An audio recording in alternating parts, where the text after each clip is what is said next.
Hey, welcome back. Check this out. You guys know how this thing works. I come on, I build a foundation for the topic of the day, then I get to the topic, then at the end, I talk about random stuff. And that random stuff is usually about some old people getting divorced or somebody dying too young, that is. But forget all of that. Today, I want to start by coming back to something that I touched on at the end of the last episode, and I'll get to the topic, whatever, or not. That episode title, for people that don't know, is Amber and Being Who You Are, by the way. And this is a good opportunity at the end of this episode to go back and listen to that one because you'll have a reference point, let's say. Anyway, forget that. I ended that episode by mentioning how conflicted I was over Dale and Sonya Curry getting divorced. I was conflicted because, a black couple, strong black couple, married 33 years, they're getting divorced. But thinking that also in some odd way, and this is where the conflict comes in that odd, bizarre world kind of way, that might open the door for she and I to get together someday. But as I found out more and more, well, imagine what I found out. Upon further investigation, I found out that while there are conflicting stories as to who filed the divorce papers, Dale is alleging that Sonya cheated on him. Oh shoot, I'll be darned. See, there's always so much talk about men and how much they cheat, but I tell you, women are catching up at a really fast rate. Once again, so much for traditionalism. Anyway, forget about that. According to court records, Dale saying that Sonya is not only being knocked down, and for people that don't know, that's having sex with a former NFL player, some dude named Steven Jackson, who was drafted in 1988, by the way. Um, Now, I've been watching football for all my life, and I don't know that I've ever heard of this dude, but that makes it all the more impressive that that dude pulled the married and very foxy Sonya Curry. But not only is Dale asserting that Sonya's sleeping with this dude, but he's also saying that she moved to Tennessee to live with the dude. So he's saying that for these reasons, he shouldn't have to pay any alimony. And honestly, it's kind of hard to knock him on that one. But this isn't a conversation about alimony. I don't care about that.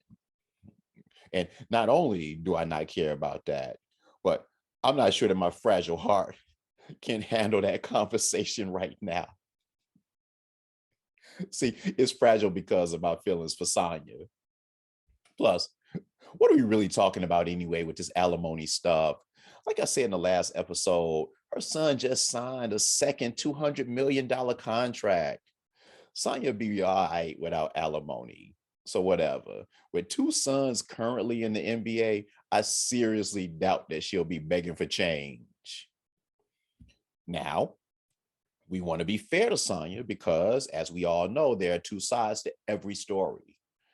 She says that she's not living with dude and that she's only living alone. She's living alone. She's not living with dude, but that's because Dale kicked her out of the house, which if it went down the way Dale says that it did, big ups to him. That's the way you handle the situation. But anyway, now with that being said, there are reports that she's admitting that she is currently dating someone.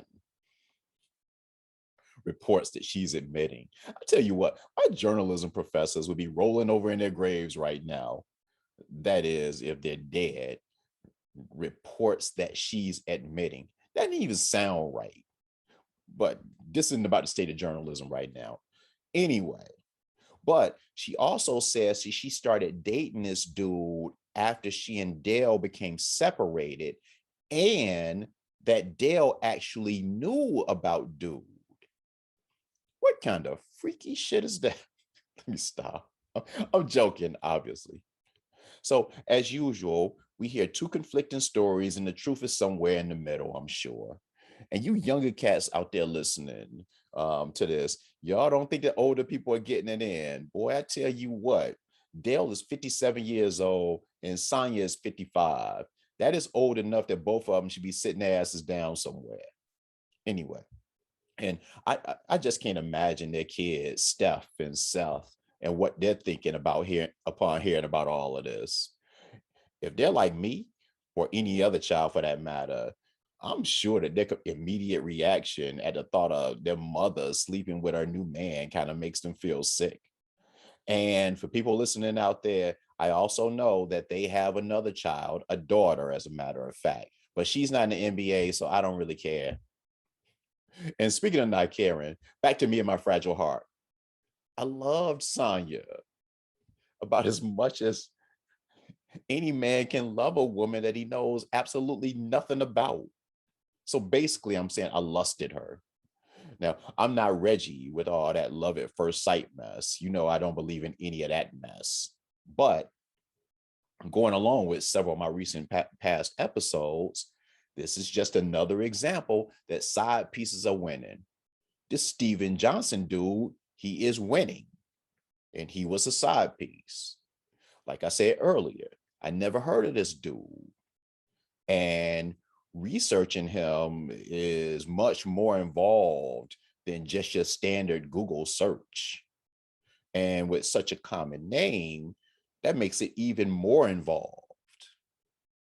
But all I could find about this dude was that he was drafted by the New England Patriots in the 6th round in 1988. And he caught one pass in one season while he was with the Patriots. And that wasn't the good New England Patriots with Bill Belichick. That was the old rum-dum Patriots with when Ray Berry was coaching. Now, don't get me wrong, they did go to the Super Bowl under Ray Berry. So that's something to get credit for. But that was in 85 when they got smashed by the Chicago Bears when they were like the super team. They only lost one game to Miami that year. But anyway, that's neither here nor there. But even with all of that saying, the 85 Super Bowl team, that was before Johnson got there. Like I said, he got there in 1988. Now, with that said, while it sounds like I'm knocking his hustle, I don't mean to knock his hustle. That's more jealousy speaking than anything else. And I am not ashamed to admit that, because I definitely have no right to knock his hustle, because as I look at my past, I don't recall ever being drafted by any NFL team. And last I checked my stats, I had exactly 0 catches in the NFL. I'm just saying that if you hear that Sonya Curry is cheating on her husband, when you picture who she might be cheating with, that's not the bio that you think of. And then on top of that, after seeing the picture, dude, that's not the look that I think of either.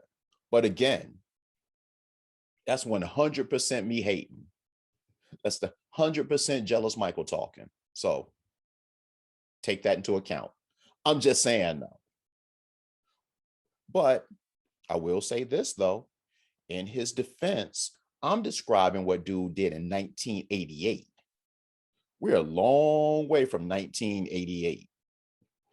And that gave him decades to build up his bio into one that he could use to, in 2021, pull Sonya Curry.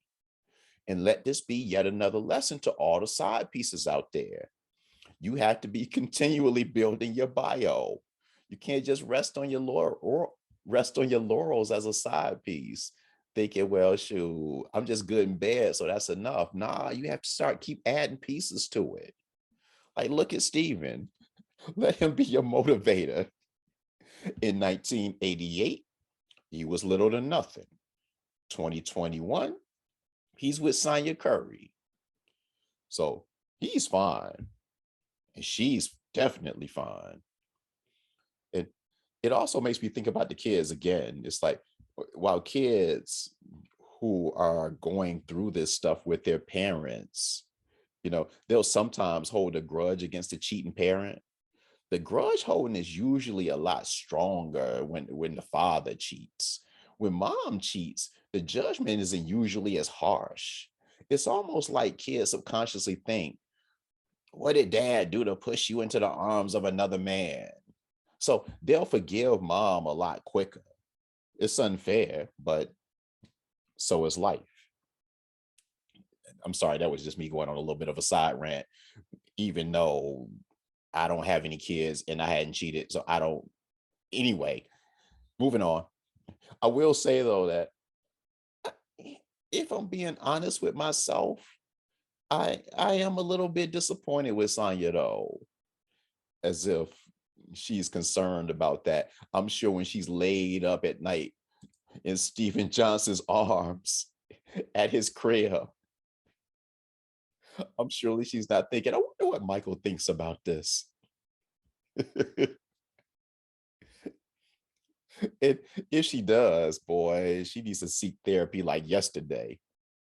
But with that said, it's strange because part of her appeal to me was her standing next to her husband while watching her sons play basketball. And I know that's kind of strange to say that a woman looks sexier to me standing next to her husband of all people. But in her case, it worked. No, now hearing all of this, she just kind of seems like a chick. But I get the impression that this is a feeling that women can relate to more so than men, because I know women that have found married men to be sexy up until the point that the man left his wife and was finally single. Then those same women that found him to be sexy just looked at him as like, meh. It's like his wedding band was his superpower. And then he lost that superpower when he got divorced. But what makes it so funny, at least to me, was that that superpower that kept you with that dude, I know that superpower actually kept you from being with that dude in the first place. That's the superpower that made you want to be with him, even though the superpower made you not be able to be anyway. Regardless of whether you understand it or not, that's kind of how I'm feeling about Sonya right now.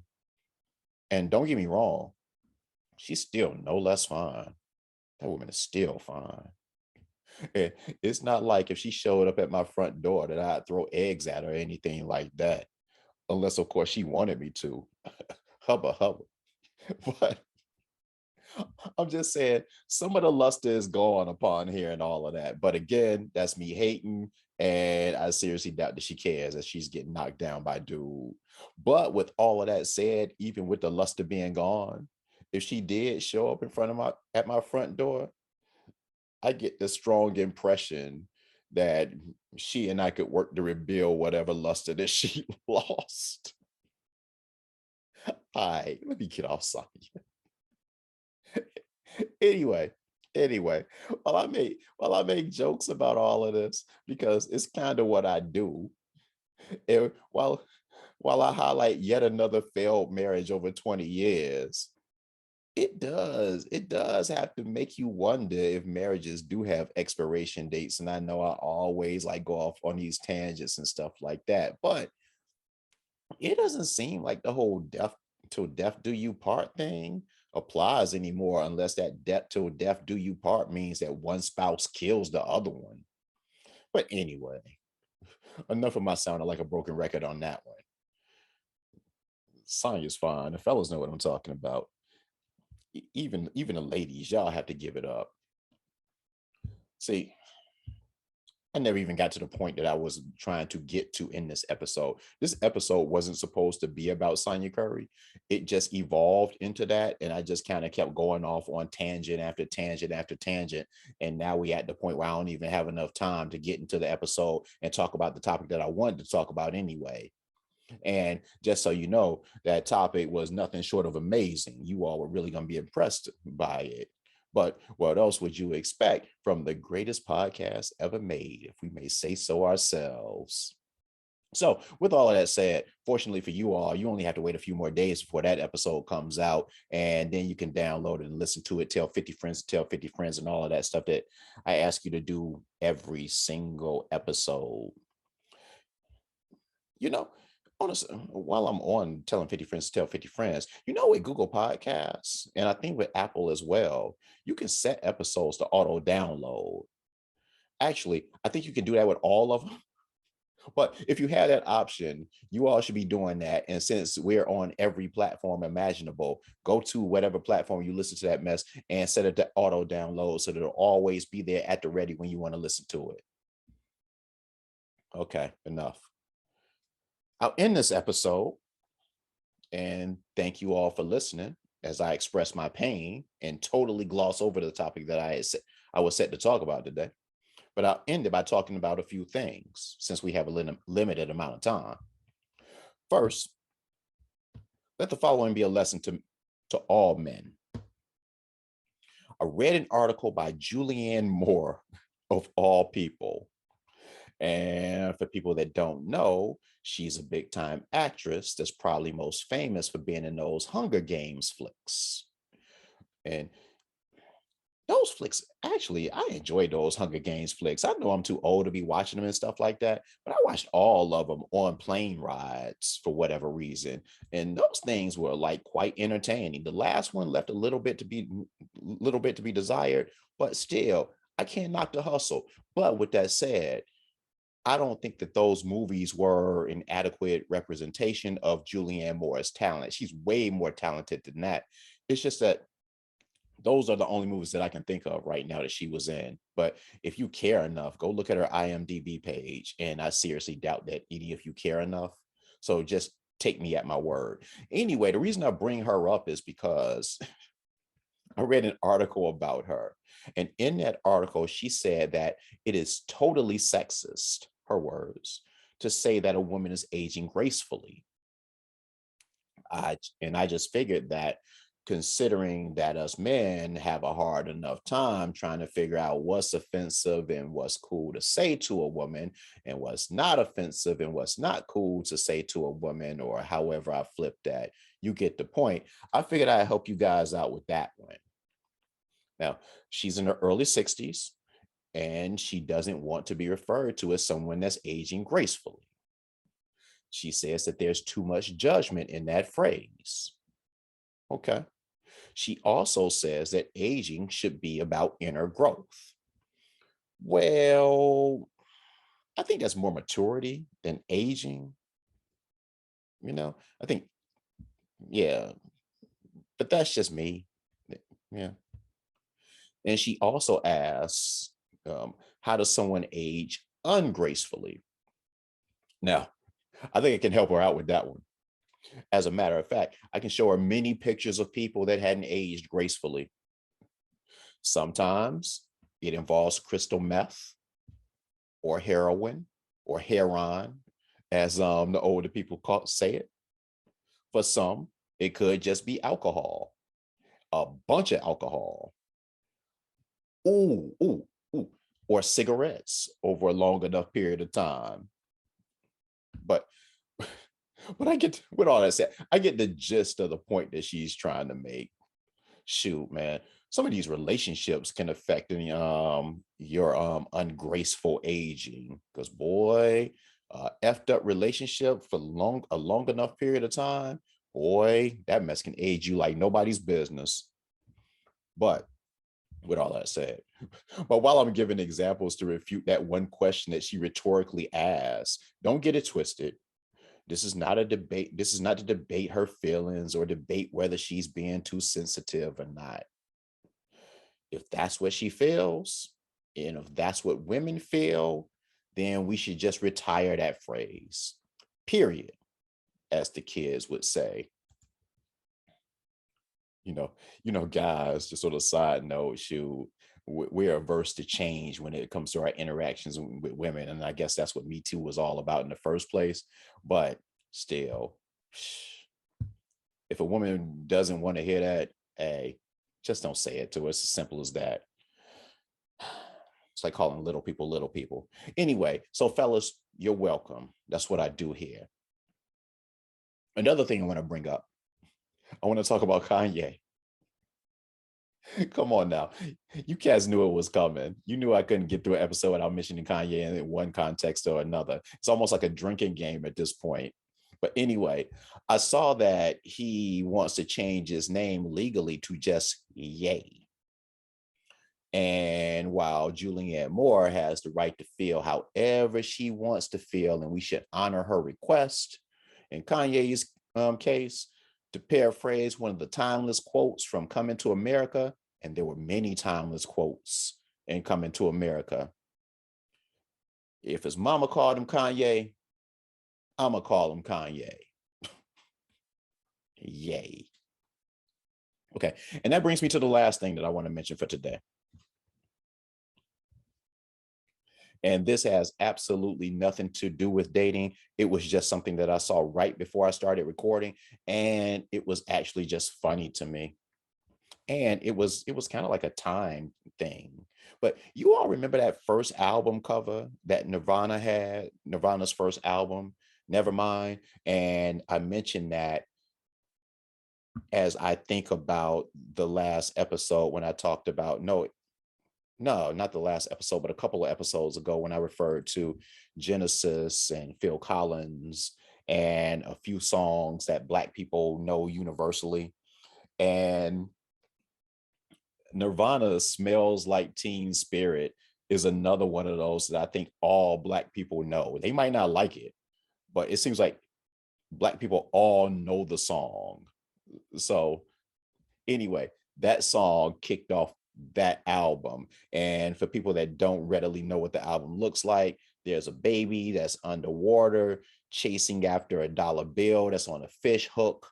It's supposed to be some kind of slap at capitalism or something like that. It's a real iconic album cover. I guarantee you that if you aren't hip to it and you went and looked it up, once you saw it, you would say, oh yeah, yeah, I remember that joint. Yeah. I bring this all up because that baby is now grown up. And according to Variety, he's now suing the band, or more so, the record company that put the album out, on the grounds that using his picture back then was what amounted to child pornography. Whoa. I thought this was just about a kid being broke and wanting some extra cash. And while ultimately that's what it seems to be, but man, he took it to a completely different, dare I say, uncomfortably different level. It's like, wow, that just kind of threw me back. One, that he's suing. Two, he's suing on that ground. And also that, man, that album came out a long time ago. Wow, that story dated me, and that album dated me, and I think that that little baby is a grown man now. But I tell you what, you can't make this stuff up. Everybody should have a podcast because there's so much content out there to talk about. All you have to do is find your lane. But anyway, enough of me giving you tips and stuff that you don't want, advice that you don't want, and hearing me riff and moan about women that I can't get with. I do want to thank you all for listening, though, today. And I want to thank you all for listening every day. And come back. This show is airing on Friday. So the next one with the topic that I was going to talk about today, right before I got on mic, will be out the following Tuesday. But like I always say, nobody listens to these on the days that they come out. So whenever you have time in your day to an extra 25 minutes to check it out, I appreciate you checking it out. And tell 50 friends to tell 50 friends. I say that every single day, and I'll continue to say it. But with all of that said, I'm out of here. Yo, Reggie, you want to say something to the people today? Nah, Reggie's still not talking. Yeah, Reggie's still in his bag. So I will say goodbye for Reggie, like I always do. You can kick the music, but the music is always already playing. It's funny, and I say kick the music because on YouTube there is no closing music. So I'm sure people that exclusively watch YouTube, they're like, "What music is it?" But because nobody really watches on YouTube, I really don't pay much attention to YouTube. So I spend like 90% of my focus on the actual downloadable podcast. But for people that do watch exclusively on YouTube, at the end of the show, there's closing music and stuff like that, blah, blah, blah. So you won't hear the music. But anyway, hit the music. Goodbye, y'all.